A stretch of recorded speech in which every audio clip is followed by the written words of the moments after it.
Bapak udah gak jadi Menteri Pendidikan lagi, sekolah penggerak itu bakal diterusin nggak? Soalnya aku suka sama project-projectnya.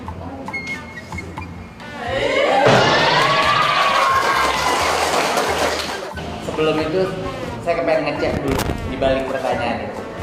Maksudnya project-project apa?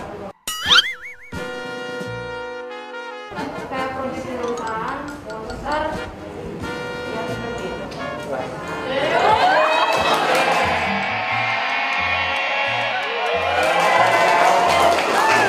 Oke, gokil. Ya, salam dari siapa? Salam dari My Cloud.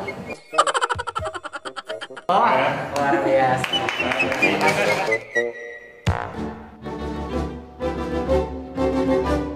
Riuhnya sambutan terhadap kurikulum Merdeka belum juga mereda. Terutama di daerah-daerah masih saja menyuarakan kebingungan atas kurikulum ini. Metode Endu dari aplikasi Merdeka Mengajar nyatanya tidak menyelesaikan masalah. Kurikulum ini adalah opsional, tidak wajib dipakai, perlahan-lahan saja. Begitu kata pihak Kemendikbudristek, pakailah kurikulum K13 jika belum bisa memakai kurikulum Merdeka. Sesungguhnya dengan memberikan keleluasaan agar kurikulum Merdeka opsional menimbulkan bahaya yang tidak terlihat untuk dunia pendidikan Indonesia. Saat ini, kita sudah memasuki era disrupsi dan industri 4.0 serta masyarakat 5.0. Mari melihat dengan jernih hanya di Meta Historia.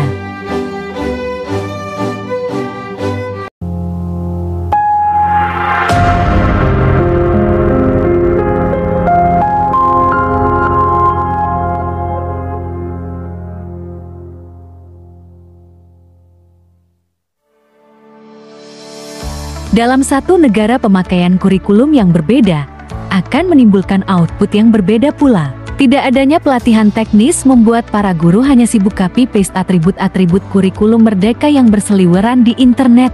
Kemudian menerapkan metode cocok logi terhadap mata pelajaran masing-masing.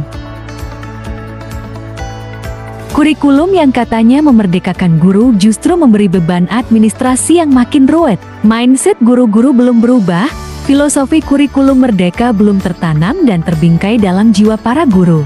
Belum ada kedekatan batin dengan kurikulum Merdeka. Inti dari kurikulum Merdeka adalah memberi ruang kemerdekaan untuk siswa agar dapat belajar sesuai kebutuhannya. Siswa diajar berdasarkan kecepatan dan kemampuan belajarnya yang akan diterapkan guru di dalam kelas yang dikenal dengan pembelajaran berdiferensiasi. Sehingga pada awal tahun ajaran dalam kurikulum Merdeka harus ada asesmen diagnostik untuk memetakan kemampuan siswa. Untuk itu guru dituntut melakukan asesmen tersebut. Pertanyaannya, berapa guru yang melakukan itu? Apa ada guru yang menerapkan pembelajaran berdiferensiasi? Idealnya dengan metode belajar diferensiasi, guru hanya akan bisa menangani satu kelas dengan jumlah maksimal 20 orang siswa. Bagaimana sekolah-sekolah di Indonesia? Berapa sekolah yang hanya 20 siswa dalam satu rombongan belajar? Kalau masih dilakukan tanpa asesmen diagnostik dan tanpa treatment pembelajaran berdiferensiasi, apa beda kurikulum Merdeka dan K13? Jika kurikulum Merdeka tidak ingin sekadar menjadi lip service, maka samakan infrastruktur semua sekolah di Indonesia.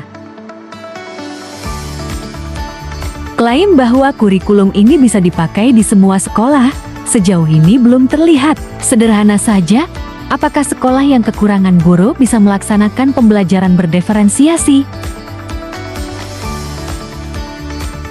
Jika idealnya satu rombel hanya 20 siswa, maka perlu penambahan rombel dan tentu saja perlu penambahan guru. Bagaimana sekolah-sekolah di luar Jawa, sementara guru menumpuk di kota besar? Mengapa tidak diwajibkan semua sekolah memakai kurikulum Merdeka? Bukannya kurikulum ini sederhana dan bisa dipakai di semua sekolah? Melihat model pembelajaran saat ini sangat membingungkan. Sekolah A pakai K13, sekolah B pakai kurikulum Merdeka. Belum pernah sepanjang sejarah Indonesia ada model pemakaian kurikulum yang berwarna-warni. Mari kita membayangkan dalam satu daerah. Ada yang memakai K13, ada yang memakai kurikulum merdeka, maka yang timbul adalah ketidaksinkronan pada mata rantai pendidikan. Sebagai contoh, ada wadah guru PKG di tingkat sekolah dasar dan MJMP untuk sekolah menengah. Kedua wadah itu dipakai untuk sarana bertukar informasi mata pelajaran yang diampu. Ketika memakai kurikulum yang berbeda, maka wadah ini terancam lumpuh, bahkan bubar. Mau mendiskusikan apa?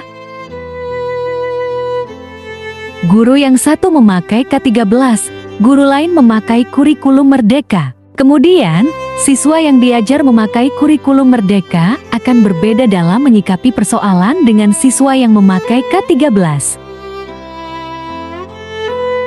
Para guru pun demikian, tidak adanya keseragaman akan menimbulkan kebingungan terhadap model pendidikan warna-warni ini. Saat ini kita sudah memasuki tahun politik.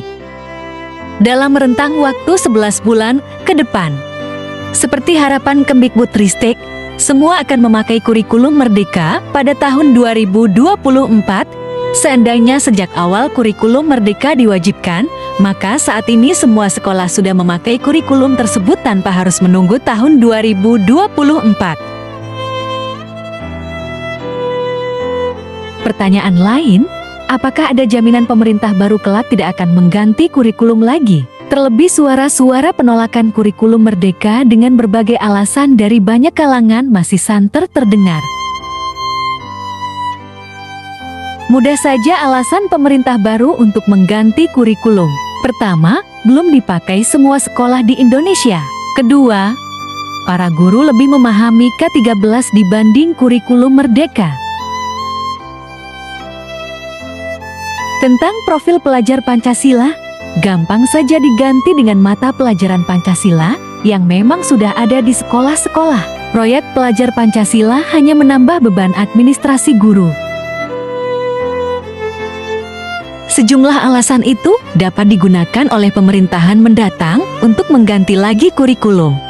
Tentu saja kita mengharapkan kurikulum merdeka jangan lagi diganti. Namun pelatihan untuk guru perlu terus digencarkan, sembari membenahi semua infrastruktur sekolah dari Sabang sampai Merauke.